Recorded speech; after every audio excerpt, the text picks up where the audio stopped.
Al aprender inglés, no estudies lo básico. Si alguna vez has escuchado que lo primero que debes hacer al intentar aprender inglés es aprenderte las bases, te quiero decir que te están dando malos consejos. En este video te voy a explicar por qué no es una buena idea estudiar las bases si quieres aprender inglés rápido, y te voy a enseñar una nueva forma de aprendizaje que te ayuda a aprender inglés más rápido, con menos esfuerzo y menos dolor de cabeza, para que sí o sí logres dominar este idioma de una vez por todas. Yo soy Kalle Anders, tu coach de inglés y tu sueco favorito.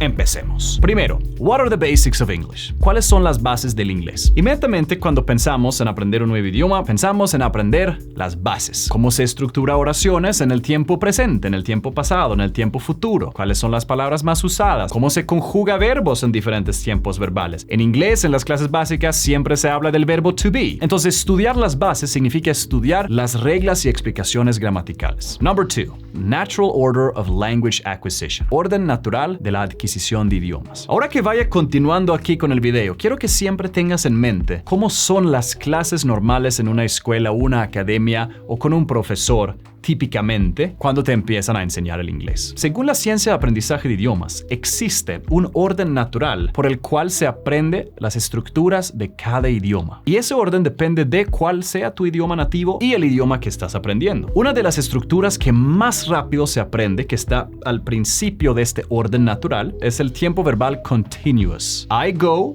present. I'm going, continuous. I go, yo voy. I'm going, estoy yendo. I study, yo estudio. I'm studying, estoy estudiando. Este tiempo verbal es el que se aprende más rápido. Y luego hay muchos más. Tenemos el tiempo presente, tenemos el tiempo pasado, el futuro, varios diferentes tiempos gramaticales. Entonces, ¿cuál de estas se debe enseñar primero? Y es realmente importante que el profesor determine este orden y que enseñe inglés basado en ese orden natural que se aprende estas estructuras. Si piensas en un curso de inglés tradicional, típicamente es la primera semana, tiempo presente. La segunda, continuous. La tercera, futuro. La cuarta, el pasado. Y al final del curso habrás aprendido todas las bases del idioma. Aquí está la respuesta. Vas a aprender las estructuras del inglés en el mismo orden que todos los demás, y las instrucciones del profesor, el orden de los tiempos gramaticales del profesor, tiene muy poco impacto, y la razón es por la frecuencia de estructuras y vocabulario en el contenido que tú consumes. Según la ciencia de aprendizaje de idiomas, sabemos que aprendemos cuando estamos consumiendo, leyendo o escuchando oraciones completas, mensajes completos que entendemos en el idioma. Y es simplemente natural que algunas estructuras y algunas palabras tomen más tiempo para interiorizarse en nuestro cerebro porque aparecen con menos frecuencia en contexto. O de pronto no son tan constantes o obvios como otros. Por ejemplo, una de las reglas gramaticales que se enseña en la primera semana de cualquier curso de inglés es el third person singular. Esta es la regla que dice que cuando estamos haciendo una oración en el tiempo presente, agregamos una S después de los verbos cuando hablamos de los sujetos he, she o it. Por ejemplo, I study English, he studies English. I walk to school,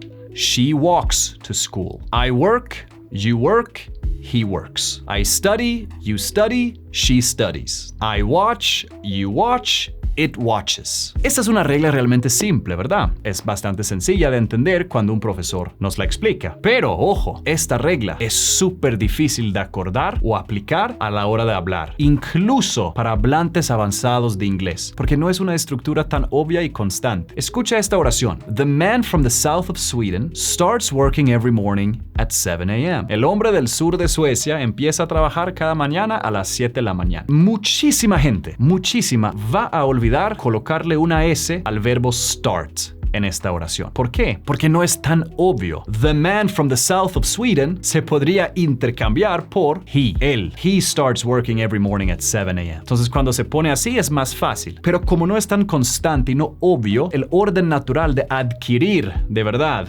esta estructura gramatical es bastante en el futuro. Hay veces que yo cometo este error de no colocarle esta S y yo llevo 15 años hablando inglés fluidamente. ¿Sí me entiendes? Entonces, ¿cuál es el punto mío? ¿Y cuál es el problema? El punto es que te enseñan estas cosas la primera semana en la escuela o en una academia, pero no la vas a aprender porque la estructura no está tan frecuente y constante en contextos, en contenido que estamos consumiendo a diario, lo cual es la causa del aprendizaje, consumiendo mensajes completos. Y lo que pasa es que tú empiezas a pensar que no eres bueno para el inglés, porque incluso después de varios meses todavía no dominas las bases. Te desanimas y te rindes. Entonces mi punto aquí es que este consejo de aprende las bases primero y luego va desarrollando sobre eso es un súper mal consejo. Y la forma en que se enseña la escuela y academias y universidades también. Porque muchas cosas en las bases no las vas a aprender hasta que hayas pasado meses o incluso años consumiendo el idioma y aprendido según el orden natural.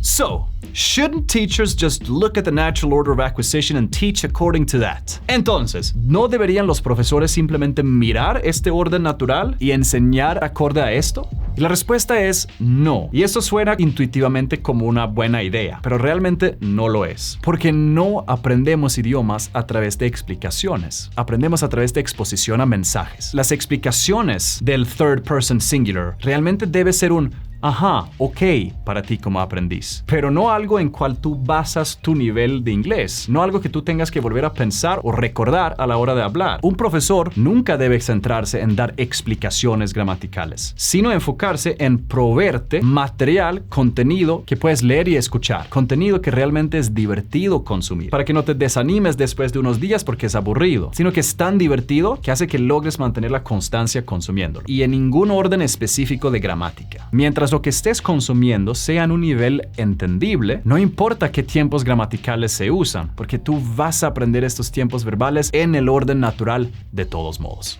Decrease the importance of language explanations. Reduce la importancia de explicaciones del idioma. Todo el tiempo veo comentarios como estos. Cal, explícame esta cosa del inglés. Explícame esto. ¿Qué significa esto? ¿Por qué se dice esto? Explícame esto y esto y esto y esto. Y esto sucede porque nosotros, como adultos, estamos acostumbrados a aprender nuevas cosas de esta forma. Tener a un profesor que nos explique, que nos enseñe. Pero si pensamos en los bebés, descubrimos algo diferente. El bebé va a decir I eat, yo como, en el presente, y I eated en el pasado.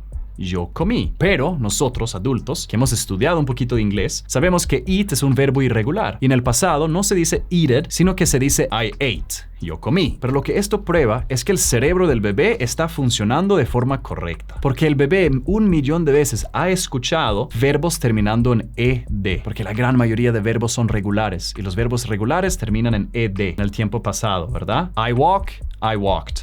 I dance, I danced. I play, I played. Y aquí viene lo interesante. No importa si su mamá lo corrige o no, porque el bebé automáticamente va a corregirse a sí mismo y empezar a decir I ate, mientras vaya escuchando más y más inglés. Y no importa si el bebé haya dicho I eated por 6 meses enteros, que haya hablado mal por 6 meses o hasta un año entero, porque tarde o temprano va a corregirse a sí mismo. A menos que él no esté en un ambiente donde todo el mundo dice I eated, adultos incluso. En ese caso, no lo va a aprender. Eso se va a convertir en un hábito grabado en la mente. Entonces, tenemos que disminuir la importancia de explicaciones del idioma. Las bases, lo intermedio, lo avanzado. Los idiomas no son casas, donde construyes unos fundamentos sobre los cuales luego desarrollas más. El lenguaje te llega en un orden aleatorio y tú simplemente sigues consumiendo y utilizando el idioma. Poco a poco empezarás a desarrollar buenos hábitos en el idioma. Lo mismo me pasó a mí. Yo he hablado el español fluidamente por 7 años y aún así cometo errores en las bases del idioma. Y es natural, pero puedo comunicarme y tener conversaciones y eso es lo importante, ¿verdad? Entonces lo que no quiero que pase contigo es esto, que te desanimes a ti mismo simplemente porque hayas estudiado con una mala metodología que enseña con reglas gramaticales en órdenes, en niveles y que llevas años estudiando el mismo verbo to be y todavía no lo dominas simplemente por el hecho de que no se aprende con explicaciones, sino con el consumo constante y que vayas a seguir cometiendo los mismos errores incluso en las bases por mucho tiempo. Pero ¿por qué enseñan de esta forma? Piensas que debes dominar estas bases al seguir al siguiente nivel y como no lo estás haciendo, te desanimas, pierdes la motivación, empiezas a decir cosas como no, el inglés no es para mí o no soy bueno para los idiomas. Yo traté de aprender en la escuela y no aprendí nada. No soy inteligente para los idiomas. Y esto no es verdad. Es por esta razón que te está sucediendo esto. El problema en el sistema educativo. Y es lo mismo en todos los países, no solamente en Latinoamérica. Y 99% de profesores ahí afuera enseñan inglés de esta forma, siguiendo el método tradicional, porque es lo que siempre se ha hecho. Y ese es un verdadero problema y la razón por la que millones de latinos que tomaron inglés en la escuela no saben inglés hoy en día. Entonces, no te castigues porque estudiaste inglés en el pasado sin resultados. no es tu culpa. Enfócate en disfrutar el idioma, encontrar contenido a tu nivel que te gusta consumir y sigue consumiendo y entiende que vas a seguir cometiendo errores, incluso en las bases, por mucho tiempo. Y es normal y es natural. Ten paciencia y disfruta el aprendizaje. Y si quieres probar un enfoque diferente, una metodología nueva que se basa en la ciencia del aprendizaje de idiomas, que emula cómo aprenden los niños, como tú aprendiste español de niño, te invito a probar Rayo, mi curso de inglés. Ofrecemos 2 semanas de prueba para que puedas probar la metodología, las clases, sentir que el método realmente funciona antes de tomar tu decisión. Si luego de 2 semanas no te gusta o no hayas obtenido resultados, simplemente nos mandas un mensaje y te devolvemos el 100% de inversión. Además de eso, incluimos una garantía de fluidez, que quiere decir que cuando terminas el curso, garantizamos que eres fluido en inglés o te devolvemos el doble de tu inversión y te damos clases privadas y limitadas conmigo hasta que seas fluido. Si quieres tener más información de este programa y la oferta, haz clic en el botón aquí abajo y regístrate para mi seminario online, donde te revelo toda la metodología sin ningún costo. Te registras ahí con tu nombre y tu correo, ves toda la información, ahí se te presenta la metodología y al final de la clase puedes decidir si quieres continuar por tu cuenta o si quieres unirte a Rayo y obtener nuestra ayuda. Espero que este video te haya dado un poquito más de perspectiva alrededor del aprendizaje y que sigas adelante por esa fluidez que sí o sí mereces. Yo soy Kalle Anders, tu coach de inglés y tu sueco favorito. Bye bye.